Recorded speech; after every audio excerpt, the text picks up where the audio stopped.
quero convidar nessa manhã nosso amigo e o querido professor da Escola Bíblica, o irmão Júlio.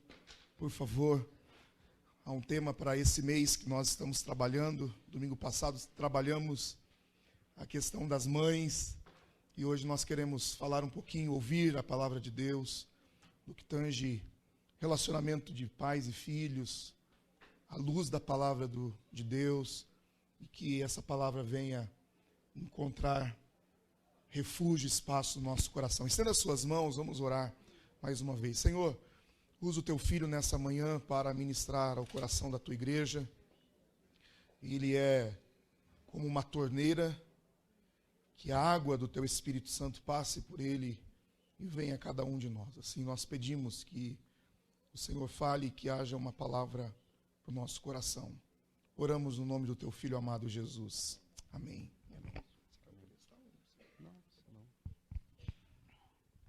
Bom dia a todos. Bom dia a todos. Friozinho deixa a gente meio tímido. A paz do Senhor. Alguns não me conhecem, meu nome é Júlio César, casado há 31 anos, completa 31 anos agora em dezembro, dia 12 de dezembro. Com a dona Mara Cristina Marquete Gimenez de Almeida. Temos 3 filhas, a Caroline, que está junto com a gente ali, 26 anos, a Juliane com 20, e a Isabelle com 8. Vamos abrir em Mateus 7, 24 e 27. 7, 24 a 27. 7 a 24 a 27, vamos deixar aberto ali. Hã? É frio, é emoção, porque o assunto é família e para a gente chegar onde nós chegamos teve muita luta. Mateus 7, 24 e 27. Cadê o... Você pode soltar o primeiro slide? Cadê? Pode soltar o primeiro slide. Isso, é isso. Mas para eles também. Todo mundo vendo aí? Bom, em 1990, na década de 90, na década de 2000, inicia-se um advento chamado globalização. Ou então o presidente Fernando Collor, ele abre o mercado internacional. E com isso há uma profunda mudança no cenário econômico, no cenário nacional. Com a globalização, o Brasil ele deixa de ser chamado país de terceiro mundo e ele passa agora a integrar o bloco dos países emergentes. China, Índia, Indonésia, Hong Kong, alguns países desse bloco. Algumas instituições, algumas empresas internacionais se instalam no Brasil. A exemplo da instituição financeira, a HSBC, que compra o Banco Bamirindos. Os mais antigos aqui conhecem o Banco Bamirindos. Algumas montadoras de carros, considerados importados, agora elas se instalam no Brasil. A exemplo da Citroën, que se instala... A Renault se instala lá em São José dos Pinhais, no Paraná. A exemplo da Chrysler, a exemplo da Toyota e assim por diante. A China agora, ela traz investimentos em várias áreas, como investimento no setor elétrico, investimento em usinas hidrelétricas e ainda dominam esse mercado. O Brasil agora, ele passa a disputar com o mercado internacional. Os produtos agora nacionais que estavam numa situação confortável, competindo somente com os produtos dentro do Brasil, agora ele começa a competir com o mercado internacional. Agora os produtos agora começam a competir com produtos norte-americanos, com produtos chineses, com produtos do Canadá e assim por diante. Começa, então, uma grande corrida atrás de investimentos. Uma grande corrida atrás de investimentos. Um aprimoramento na mão de obra. Começa agora um aprimoramento na área de tecnologia. Começa uma correria agora atrás do tempo perdido, porque estava numa situação confortável. Agora, somente o segundo grau já não é mais o suficiente para conseguir um emprego. Agora tem que ter o ensino superior com especialização e assim por diante. Eu me lembro de um anúncio que saiu em Curitiba, no jornal de Curitiba, quando eu morava lá. Procura-se porteiro que fale fluentemente inglês ou francês. Porteiro. Porque tinha um prédio lá que tinha sido alugado para os executivos da Renault, diretores e tudo mais. Então, tinha que ter alguém lá na recepção que falasse fluentemente. O cenário mudou. O cenário mudou. Agora, o investimento leva mais tempo. O aprimoramento da mão de obra agora leva mais tempo, não é uma simples especialização. Baseado nesse cenário que eu lhe falei agora, eu lhe faço uma pergunta. Qual que é a maior crise humanitária? Qual que é a maior crise da humanidade que estamos passando? Crise na Síria. Uma crise local. O cara esteve lá. É uma crise humanitária, sim. Crise da escassez dos alimentos. E o mundo vai passar realmente a ter essa crise. Já está acontecendo em alguns países subdesenvolvidos, na África e tudo mais. A crise da má distribuição da renda. Muito na mão de poucos e pouco na mão de muitos. É uma crise também. Então, eu lhe falo com toda certeza, falo com toda convicção. A maior crise humanitária da humanidade que estamos passando hoje é a crise do fracasso do casamento. É a crise do fracasso da família. Em todas as classes sociais, em todos os níveis e em todo o mundo. Em todo o mundo.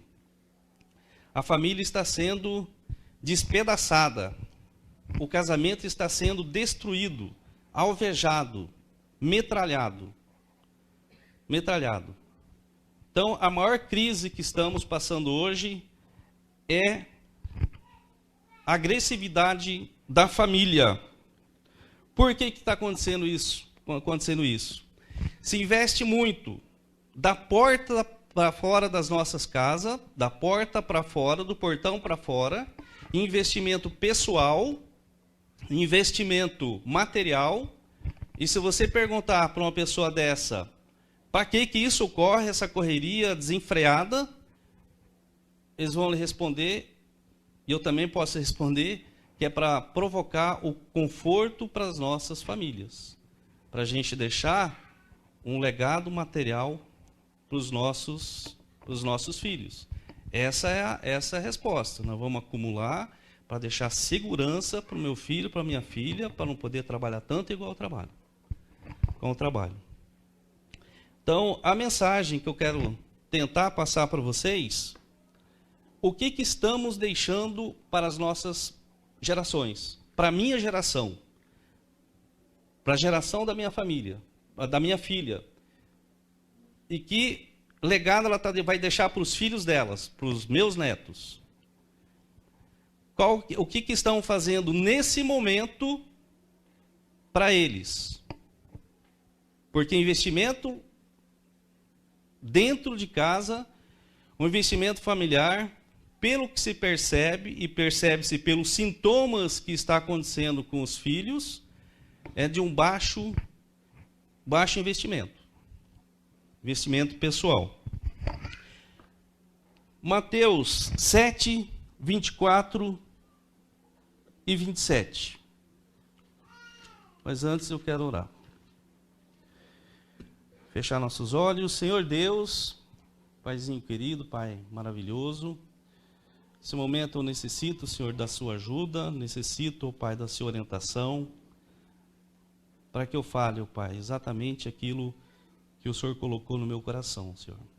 E que seu povo venha entender, que seu povo venha interpretar da maneira que o Senhor quer também, Senhor. E é em nome do Senhor Jesus que te agradeço. Amém. Mateus 24, 7, 24. Todo aquele, pois, que ouve essas palavras e as pratica, será comparado a um homem prudente que edificou a sua casa sobre a rocha. Caiu a chuva, transbordaram os rios, sopraram os ventos e deram com ímpeto contra aquela casa, que não caiu, porque fora edificada sobre a rocha. E todo aquele que ouve essas minhas palavras e não as pratica, será comparado a um homem insensato, que edificou a sua casa sobre a areia. Caiu a chuva, transbordaram os rios, sopraram os ventos e deram com ímpeto contra aquela casa, e ela desabou, sendo grande a sua ruína. Não tem como eu falar de filhos, não tem como eu falar o que nós vamos deixar para eles, se antes falar então do casamento.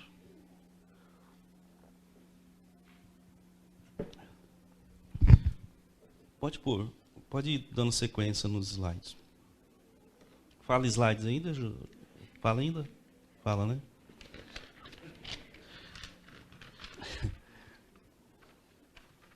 Então estou no tempo certo. Pode ir para outra.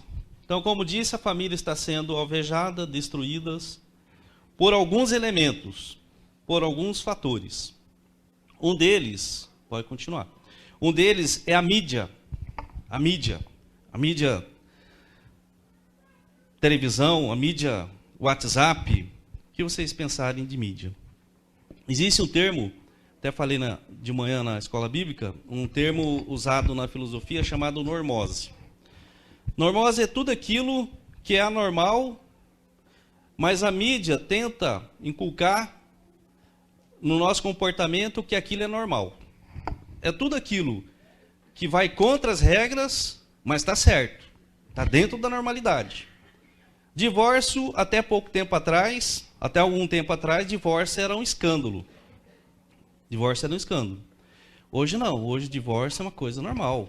Não deu certo, acabou, cada um pega a sua mala e parte para outra vida.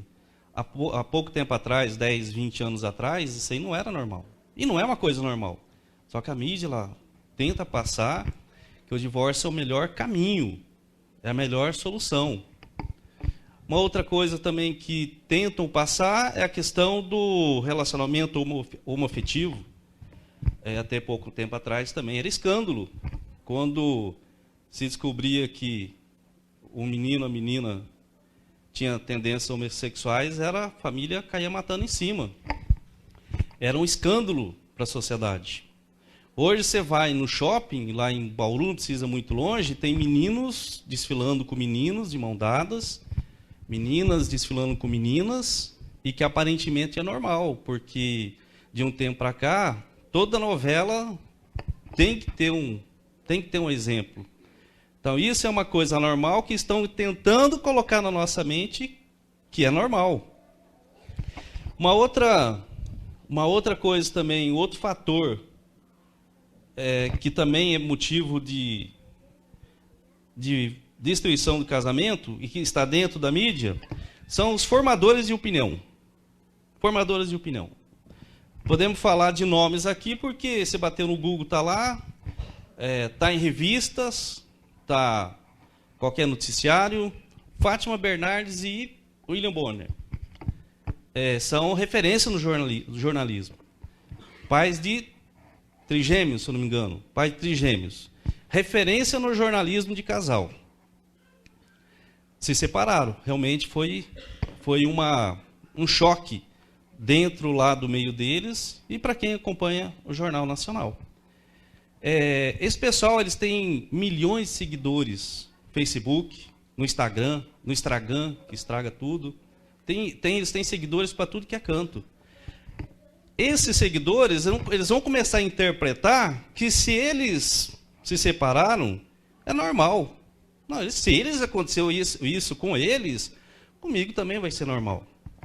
O jogador Kaká, referência de jogador evangélico, cristão, e isso eu estou falando não no sentido de julgar, mas eu estou falando isso no sentido de fatos, porque os fatos estão aí. Também, quantos seguidores esse rapaz tem no Facebook, e assim por diante. Uma referência internacional no meio artístico, Angelina Jolie e Brad Pitt. Uma vida exemplar, era considerado uma referência no meio artístico, e adotaram um filho em várias partes do mundo, e de repente também aconteceu também a separação. Outra ferramenta também é o tal do WhatsApp. O WhatsApp se abre a sua vida com pessoas que você viu uma vez só. Me dá seu WhatsApp, daqui a pouco você está compartilhando coisas suas, particulares suas, íntimas, com uma pessoa que você nunca viu. E normalmente parte-se conselhos. Dá conselho, normalmente esses conselhos não são muito bons. Porque para palpitar tem um monte de gente. Outro fator também que estraga o casamento, que estão estragando o casamento também, a gente tem que ficar atento para algumas coisas, porque as pedradas ela vêm de tudo que é canto, e a gente tem que observar algumas.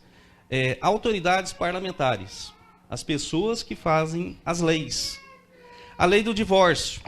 Até pouco tempo atrás, existia um tempo, você pedia a separação judicial, o juiz pensava que nesse tempo você podia se reconciliar, só depois de 2 anos depois que vinha o divórcio. Hoje, há leis que você já pode, se você não tiver filhos, você pode pedir a sua separação, o seu divórcio pela internet. Faz um formulário lá, aí você vai para o cartório, assina, e você já vai embora separado, já vai embora divorciado já. Tem algumas medidas parlamentares também sobre a ideologia de gênero que quiseram colocar nas escolas. Parte-se de uma lei também. É uma cartilha absurda. E a Constituição diz que somente os pais, eles podem dar orientação moral e orientação sexual aos seus filhos. Então, eles tentaram passar por cima dessa lei. A escola pode até fazer isso, mas com a concessão dos pais. Então, se vocês souberem da escola que estão passando isso aí para seus filhos, vocês podem ir lá e perguntar, acho que a Beth, né? Você pode ir lá e falar, não quero que esse material passe para o meu filho. A orientação quem dá somos nós. E você pode barrar isso aí. Outra lei também, a regularização do casamento homossexual também. Em alguns países já liberaram. Aqui é só a união estável, né? Aqui é só a união estável. Forma de lei. Então, isso também vem contra...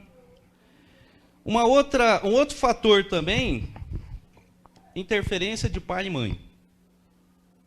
Falo com toda segurança porque meu sogro e minha sogra estão aqui. Meu sogro e minha sogra estão aqui. Eu nunca vi a minha sogra opinar na nossa vida. Eu já vi a Mara indo pedir conselhos. Porque a Bíblia diz que você pode pedir conselhos para as pessoas mais velhas, para anciões. Mas eu nunca vi meu sogro e minha sogra botando o dedo no nosso casamento. Então, você que é casado, não deixe que seus parentes, não deixa a interferência dos pais venham agredir, ou às vezes até que na boa vontade, às vezes acabam querendo ajudar, mas aí você tem que ter o discernimento suficiente para você filtrar se é bom ou não. Conheço pessoas, conheço casamentos que se desfez por causa de pai, mãe, por causa de sogro e sogra. Não é o caso do meu sogro e da minha sogra. Não é, não. Não estou falando indiretamente para vocês. Você se comporta muito bem. Erga a mão os dois, por favor. Tá ali, ó.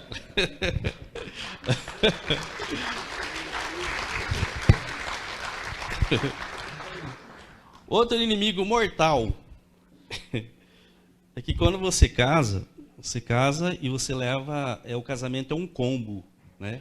Vem o lanche, vem o refrigerante, vem a batatinha frita e uma sobremesa. Então você traz os defeitos, né? Traz as qualidades, traz o sogro, a sogra. Eu ainda bem que não tenho cunhado, mas eu tenho uma cunhada, e você tem que saber administrar isso aí. O casamento não é um casamento de pessoas iguais. Casamento são pessoas diferentes. É comum você falar. Mas ele é totalmente diferente de mim. Ela é totalmente diferente de mim. São raros casos que os dois pensam juntos, pensam iguais, e sabe, aquela maravilha. É raro. Mas na maioria das vezes... Então, um dos maiores inimigos é o egoísmo. O egoísmo é o ego, é a falta de paciência, a intolerância. Existem uns casamentos que são a marca barbante, né? Porque tem a marca aço, né? Que seja lá qual for a pressão que tem, aguenta firme, né? Vamos lutar, vamos tocar o barco. Existe o casamento marca barbante, né? Você dá uma pressãozinha, estoura. Não aguenta a pressão. Me lembro, com 7 anos, 8 anos, meu casamento chegou no ápice do fracasso. Separei, passei uns dias fora, eu tinha uma vida paralela, a Mara tinha outra vida paralela, e nós separamos. Morava lá no Mato Grosso do Sul. Aí eu trouxe a Mara, a Carol, com 3 aninhos, miudinha, sempre foi miudinha, cabelinho Chanel, né? Eu perguntava o que vai ser dessa menina, né? Aí eu trouxe para casa da minha sogra, já morava aqui. Eu falei, Tó, filho de vocês, saiu uma, tá voltando 2, tá com as 2. E nesse período que eu fiquei aqui, uma semana, 5 dias que fiquei aqui, eu me converti. Nós nos convertemos. E eu voltei, né? Voltamos lá para Mato Grosso do Sul. Elas foram juntas, me converti, e a conversão foi a pior coisa que aconteceu no momento, porque eu tinha os meus princípios, tudo errado, e eu me confrontava com os princípios de Deus. Eu queria fazer o que eu fazia antes, mas Deus falava, não, você vai ter que fazer, se quer que dê certo, você vai ter que seguir os meus princípios, né? E a coisa foi por muito tempo assim, desse jeito. Até Deus ir mexendo, Deus ir construindo, Deus mexendo no meu caráter. E eu me lembro da Mara, ela lutando. A luta partiu dela. Ela lutando. Ela não entregava os pontos.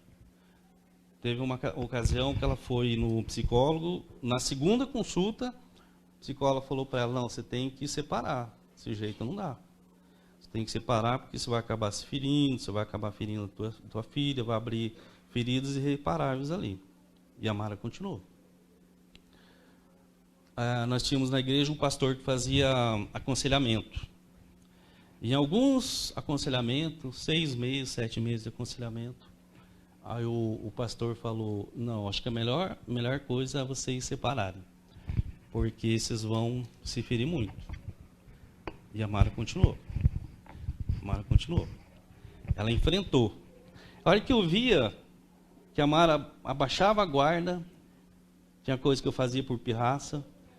A hora que eu vi que ela abaixava a guarda, que ela perdia as forças, aí eu falei, não, esse casamento ele deve valer a pena, porque se fosse outra, ela já tinha desistido. E eu vou investir nesse casamento, depois de anos. De algum tempo, a gente insistindo. E a hora que ela desistia, aí eu tomava as rédeas. Não, agora então nós vamos. E aquilo foi tempo. Então, o que a gente percebe hoje é que não tem mais garra, não tem mais vontade, não tem mais determinação, não tem mais foco. Não se luta mais pelo casamento. Não se luta mais. Teve momentos que a Mara passou por risco de vida.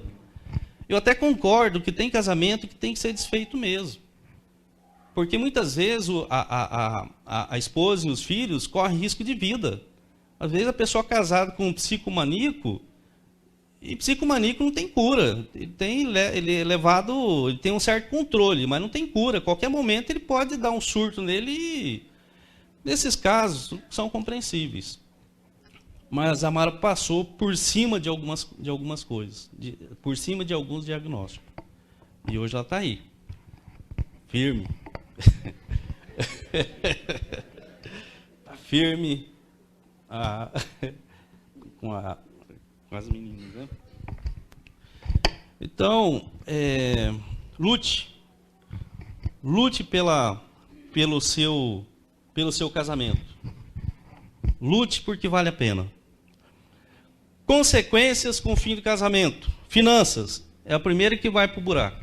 Normalmente no casamento sempre tem um cabeça pensante. Sempre tem aquele que é mais seguro, né? E quando isso se desfaz, acaba. Porque se tinha pouca coisa, vai acabar mais rápido. E se tinha alguma coisa for de posses, vai demorar um pouquinho mais para acabar. Mas vai acabar. Né? Quantas pessoas que eu garanto que vocês conhecem que a pessoa tinha uma vida estável, tinha uma vida tranquila, confortável e que com o casamento partiu. Puxa, fulano tinha tanto, você foi separar, o que aconteceu? Primeira coisa que vai, saúde. Saúde se abre um buraco emocional, são feridas emocionais. Com a separação tem depressão, ansiedade que não se cura pelo resto da vida, tão grande que foi o trauma. Relacionamentos vai para o buraco também, porque normalmente o casal ele tem um círculo de amigos, né? E o que acontece na separação? Alguns amigos tomam a dor da esposa, outros amigos tomam a dor do esposo. A sogra é o primeiro que sai, porque o cara já estava doido já para arrumar um motivo para a sogra sair de circulação. Então a sogra é a primeira que vai nesse relacionamento, porque aí se perde o vínculo familiar, se perde o vínculo com os parentes. Filhos. Salmos 78, essa é a minha introdução, só que eu estou vendo que minha introdução já está quase no final do... Vamos lá em Salmo 78, 1 a 8.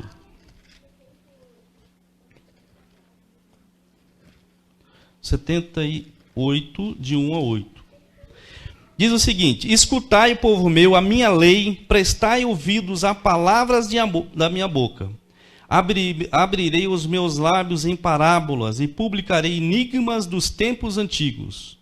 O que ouvimos e aprendemos, o que nos contaram os nossos pais, não o encobriremos aos seus filhos. Cantaremos a vindoura geração e os louvores do Senhor e o seu poder e as maravilhas que fez. Ele estabeleceu um testemunho em Jacó, instituiu uma lei em Israel e ordenou aos nossos pais que os transmitissem a seus filhos, a fim de que a nova geração os conhecesse, filhos que ainda hão de nascer, se levantassem e por sua vez o referisse aos seus descendentes, para que puserem em Deus a sua confiança e não se esquecem dos feitos de Deus, mas lhe observassem os mandamentos. E o que não fossem como seus pais, geração obstinada e rebelde, geração de coração inconstante. Então esse salmo fala para falar dos feitos de Deus.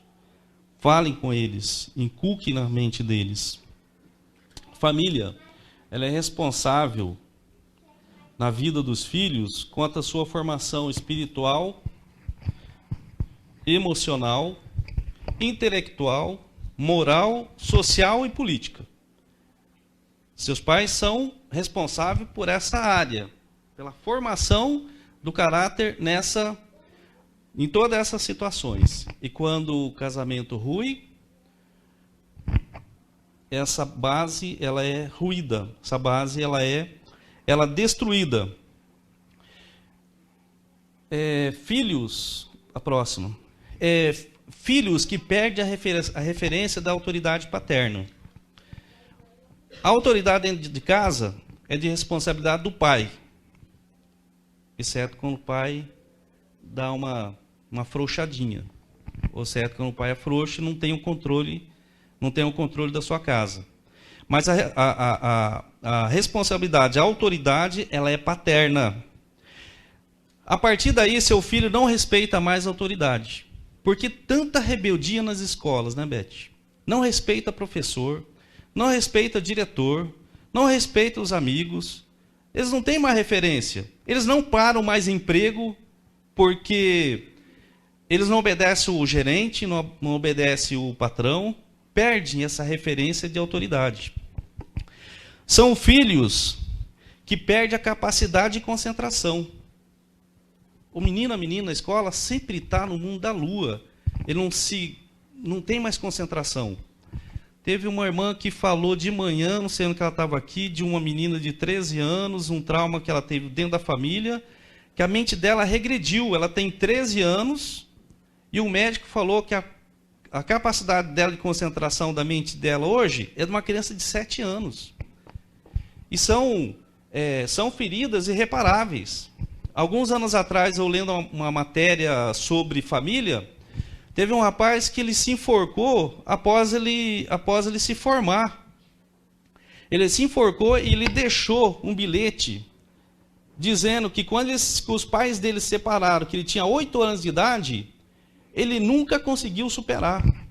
Ele se formou, ele levou a vida dele, mas aquilo no coração dele estava um rombo.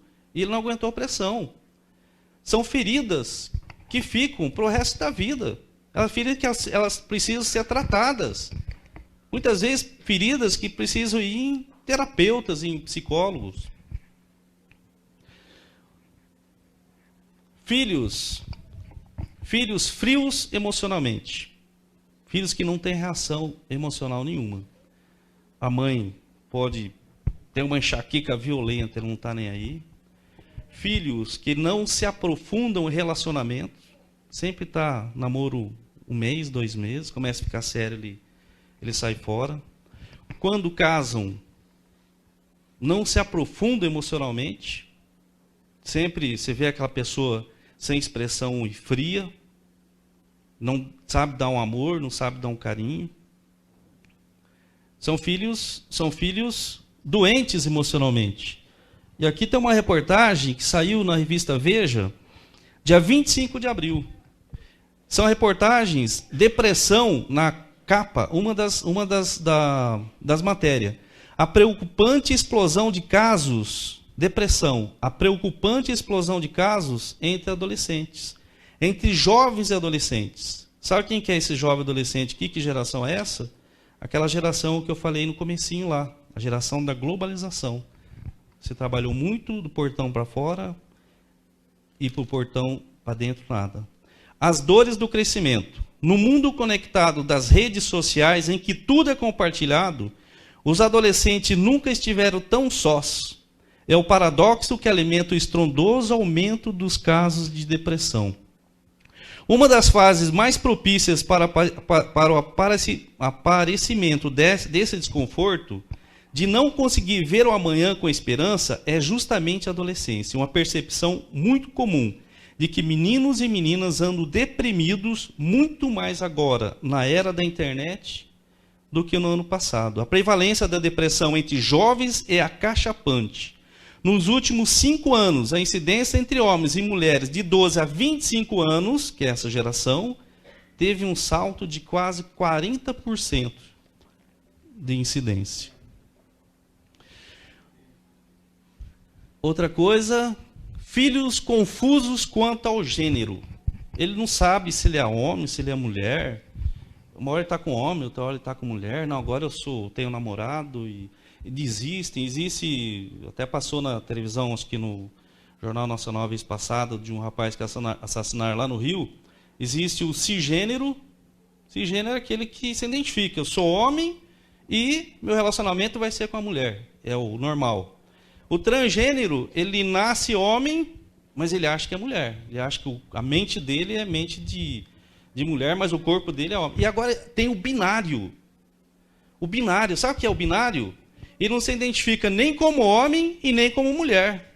Ele não vai se relacionar nem com homem e ele não vai se relacionar como mulher. É o gênero neutro. Eu nunca vi isso, mas tem lá. Hã? E tem o não binário também, né? Que ele acha que não é nenhuma coisa nem outra, ele confunde a mente dele, né?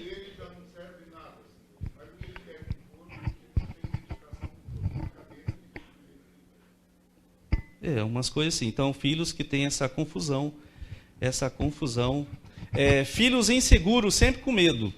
Já viu aquele filho aquela pessoa que ele tem medo de fazer um negócio, ele tem medo de enfrentar um relacionamento, ele sempre está inseguro. Eu teve umas fases da minha vida que eu também sempre passei, porque a minha casa era sempre assim, meu pai e minha mãe eles eram casados, mas sempre tinha aquela sensação, eles brigavam muito, então tinha sempre aquela sensação que eles iam se separar. E ainda havia uma tortura psicológica. Quando eu fazia alguma coisa errada, a minha mãe falava assim para mim: você não se comporta, porque se eu separar, você vai morar com seu pai. E eu falava, e aquilo gerava um surto na minha cabeça. Até uns 20 e poucos anos, eu comecei a fazer terapia, porque a estima minha era baixíssima. A estima era baixíssima. Eu estava começando no meio empresarial, eu tive a primeira farmácia minha, eu tive com 20 anos. E aquilo era um medo só de fazer as coisas. E a doutora Ruth, na época, que era da nossa igreja na época, ela fez um trabalho bom. Né? Ela fez um trabalho bom. Na época eu achava horrível, feio. Né? E depois isso mudou. Agora eu já estou achando diferente. Entendeu? Então a coisa mudou. Então são filhos inseguros, filhos com medos. Qual que é o investimento que a gente pode fazer nos nossos filhos? Qual que é o investimento? Orar por eles. Eu tenho 3 filhas. Eu nomino cada filha. Coloco o nome. Preciso para a Caroline isso, Senhor abençoe ela nessa área, proteja ela no trânsito, proteja ela indo para a faculdade, nomino, depois eu passo para outra. Orar por eles, gastar tempo, investindo tempo na vida deles com oração. As 2 mais velhas, por exemplo, elas conhecem todas as experiências que nós tivemos com Deus. Ela tem a experiência da experiência que nós passamos. Tudo que nós passamos no casamento, eu e a Mara, a Carol e a Ju sabem. Todas as dificuldades que nós passamos, elas sabem. Elas sabem que Deus foi o nosso socorro. Nos tempos de dificuldade financeira. Elas sabem que Deus nos socorreu em todos os momentos. Todas as dificuldades que nós passamos, depois da conversão e antes da conversão, no tempo que eu ia para a escola à noite, não fazia lanche, e quando eu voltava, eu roubava banana num galpão onde tinha um cachorro que tomava conta. E eu roubava, tinha umas frestonas assim no galpão, e era aí o cachorro tentando pegar banana, não tinha. E eu falo para a Carol, eu falei: Carol, Deus me sustentou. De uma maneira de roubar banana, mas Deus me sustentou. E toda vez que ela fala assim, que ela está com alguma dificuldade, eu falei: Carol, você quer que eu conto de novo a experiência da banana? Eu falei: não, pai, eu já entendi já, porque eu já contei para ela umas 30 vezes. Já contei para ela umas 30 vezes. Que eu saía do trabalho, eu não dava tempo para ir para casa, que é muito longe, eu tomava banho dentro de uma caixa d'água, de um estacionamento de um carro na frente. Então ela sabe de toda a experiência que a gente teve com Deus. É você compartilhar com seu filho as experiências que você teve com ele. Outra coisa, não facilite a vida do seu filho. Não passe a mão nas dificuldades. Não resolva o problema para eles. Deixem que eles resolvam o problema deles. Você pode até dar um auxilinho, um pontapézinho. Mas eles têm que saber resolver o problema deles. Porque senão você vai criar filhos que vão depender de você pelo resto da vida para resolver problema. Papai, mamãe, me socorra que eu estou com um problema. Às vezes é um probleminha desse tamanho. deixa eles correr atrás das suas dificuldades. Passa a experiência. Esses dias a Carol estava com uma dor aqui no nervo, estava amortecendo o rosto, não sei o quê. Foi fazer uma tomografia ou ressonância? Foi fazer uma ressonância, o neuro lá falou, ixi, eu acho que está com problema no trigêmeo aqui, eu acho que vamos ter que fazer uma cirurgia no futuro. Ela ligou desesperada, foi, mãe, estou me formando esse ano, agora vai aparecer esse problema. Ligou para mim também, e agora, o que eu faço? Falei, calma, Carol, tanta experiência, tantas coisas já que Deus fez por nós, né? Você tem que ser firme. É nesse momento que você exercita a sua fé. Você tem que enfrentar isso de frente. Problema é para ser enfrentado. Problema é para você ir de encontro dele e resolver, não de você fugir dele. Se vai ter que ser feito, vai ter que ser feito e pronto. Mais tarde, o próprio médico descobriu que era o siso dela que estava comprimindo o nervo, o trigêmeo, que estava dando amortecimento. Isso aí. Quer dizer, não era aquilo que estava acontecendo. Foi um mal menor. Então ela compreendeu a ação de Deus e que nós temos que fortalecer os nossos filhos, nós temos que encorajá-los. Outra coisa que nós podemos fazer para os nossos filhos, palavras de afirmação. Tem um problema na frente, você pode, você tem condições, você é inteligente, você vai conseguir. Não desanima. Isso melhora a estima deles. Eles ficam mais corajosos. Quando eles estão meio em dificuldade, você fala uma palavra dessas, parece que dá uma explosão dentro deles.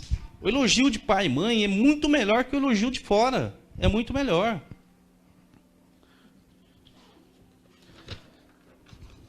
Outra coisa também, declara quando é possível, eu te amo. Te amo, então, eu ligo para a Carol à noite, ela mora em Araraquara, Carol, te amo. Porque a gente acabou o assunto e tudo mais, então, tchau, filha. Boa noite para você, bom dia, né? Boa semana, não se esqueça que eu te amo. Então, isso são palavras que você pode demonstrar. O toque é outra linguagem de amor, você abraçar seu filho. Dizer que te amo e abraçar o filho não é só no Natal, não é só no aniversário. Isso tem que ser o cotidiano, isso tem que ser todo dia. Eu tenho uma dificuldade enorme de demonstrar amor, carinho por toque. Não me lembro do meu pai me abraçando, e nem da minha mãe. E a Mara às vezes reclama, mas você não me toca, assim, você não faz carinho, ela vem lá, me abraça. A Mara é muito pegajosa, ela vem lá, me abraça e tudo mais, eu fico lá estático, porque isso foi uma coisa lá atrás, eu trouxe lá de trás. É uma dificuldade. Quando possível, abraça seu filho, beija seu filho. Você não vai perder nada. Outra coisa, você ser referência para o seu filho. Ser referência, porque os jovens de hoje são muito observadores. Papai e mamãe podem vir na igreja, papai e mamãe sabem versículos da Bíblia, sabem as histórias da Bíblia, mas o papai e a mamãe, depois da igreja, o comportamento é outro. Os filhos estão prestando atenção no seu relacionamento aqui dentro da igreja, o seu relacionamento dentro de casa, o seu relacionamento com os amigos. Meu pai é diferente em toda essa situação, ele não só não. Tem uma frase que diz o seguinte: nós ensinamos o que sabemos, mas nós geramos o que somos. Então, uma mãe linguaruda vai gerar um filho, uma filha linguaruda. Vai gerar uma criança que fica procurando coisas assim para fofocar. Então, nós geramos aquilo que nós somos. Vou falar mais sobre isso, não?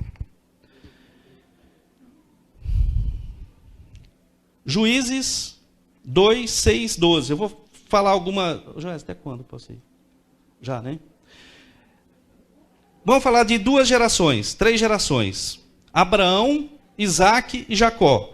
3 gerações. Abraão, vamos falar feitos sobre Abraão? Fez uma aliança com Deus.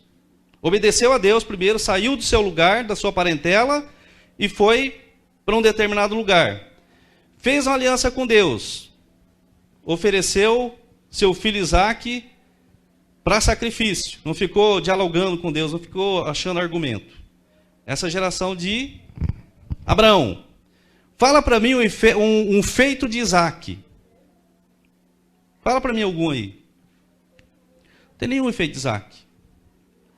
Se diz que Isaque é filho de um grande pai e pai de um grande filho. Mas ele, em especial, não tem nenhum efeito na Bíblia. Para começar, ele tinha 40 anos, ele não namorava. Abraão ficou preocupado, porque, peraí, isso aqui vai ser a minha descendência. Abraão chama o seu servo lá, falou, vai atrás de uma namorada com meu filho, porque desse jeito ele não vai se virar. E foi atrás de Rebeca. Foi atrás de Rebeca. Papai mandou buscar a namorada para um menino de 40 anos, para se casar, senão a coisa não ia andar, a descendência ia ficar meio travada. Jacó. Abrão, Isaque e Jacó. Jacó, olha o nome dele. Usurpador, enganador, estelionatário, 171. A situação estava tão feia que ele enganou o pai dele e o irmão dele queria matar ele. Ele teve que fugir. Mas como a descendência ia ter que sair ali de Jacó, Deus teve misericórdia e mudou o nome dele de Jacó para Israel. Davi, outra geração. Grande rei Davi. Davi tinha lá os seus defeitos, tinha lá os seus problemas, mas quando ele morreu, a nação estava inteira, a nação estava em paz, foi um bom administrador. Só que teve um grande problema, ele se preocupou muito com o reino e não se preocupou com seus filhos. Aminon violentou a irmã dele, Tamar. Ela violou sexualmente a irmã dele. Absalão foi lá, irmãos, hein? Absalão foi lá, matou Aminon.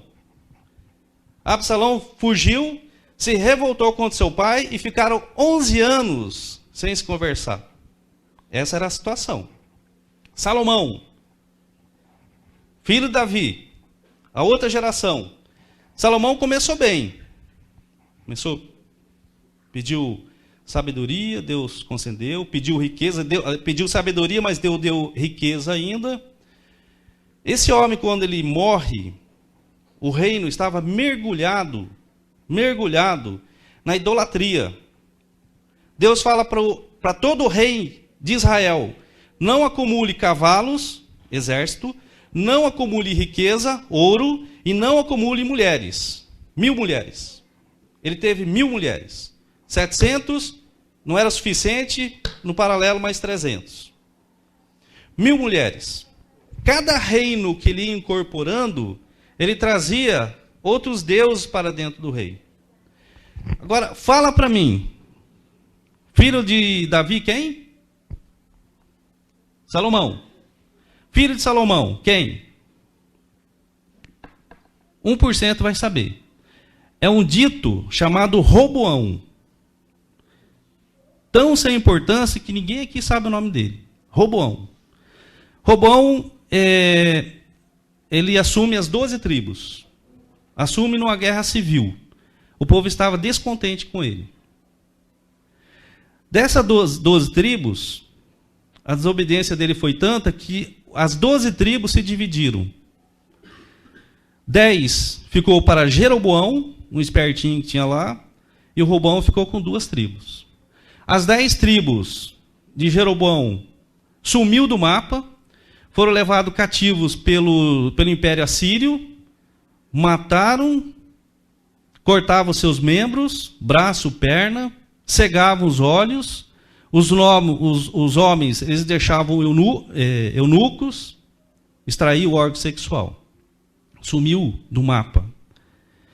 Roboão, as 2 tribos foram levados cativos também pelo Império Babilônico. Então, vocês estão prestando atenção que o que acontece com uma geração mal formada, as pessoas pagam. As pessoas pagam por isso. Agora, por último, Joézer, 2 Timóteo 3,14. Nós tivemos 2 exemplos bons. Agora vamos para 2 Timóteo 3,14. Agora nós temos um exemplo muito bom aqui. 3,14, Paulo escrevendo para Timóteo. que diz o seguinte: tu, porém, permanece naquilo que aprendeste, e de quem foste inteirado, sabendo de quem o aprendeste. E desde a infância, sabe as sagradas escrituras, sabe as sagradas letras, que pode tornar-se sábio para a salvação pela fé em Cristo Jesus. Esse menino, então, ele sabe das escrituras. Vamos ver quem que ensinou eles? Volta um pouquinho. 1:5. Isso aqui é Paulo falando de Timóteo, Paulo elogiando Timóteo. Mas de quem que ele aprendeu? Ele aprendeu 1:5. Pela recordação que guardo de tua fé, sem fingimento, a mesma que primeiramente habitou em tua avó, uma geração, Lóide, e em tua mãe, Eunice, e estou certo de que também em ti. Timóteo aprendeu com a avó dele, porque a avó dele falou para a mãe dele, Eunice, e o que deu? Deu o resultado de um grande homem de Deus. Então, eu quero ler novamente o Mateus, aí termina, Joés. Mateus 7:24. O que nós já lemos. 7:24 e 27. Todo aquele, pois, que ouve essas minhas palavras e as pratica, será comparado a um homem prudente que edificou a sua casa sobre a rocha. E caiu a chuva, transbordaram os rios, sopraram os ventos e deram com ímpeto contra aquela casa que não caiu, porque fora edificada sobre a rocha. Esse texto fala que a chuva vai vir, o vento vai vir, a dificuldade vai vir. E todo aquele que ouve as minhas palavras e não as pratica será comparado a um homem insensato que edificou a sua casa sobre a areia. E caiu a chuva, transbordaram os rios, sopraram os ventos e deram com ímpeto contra aquela casa.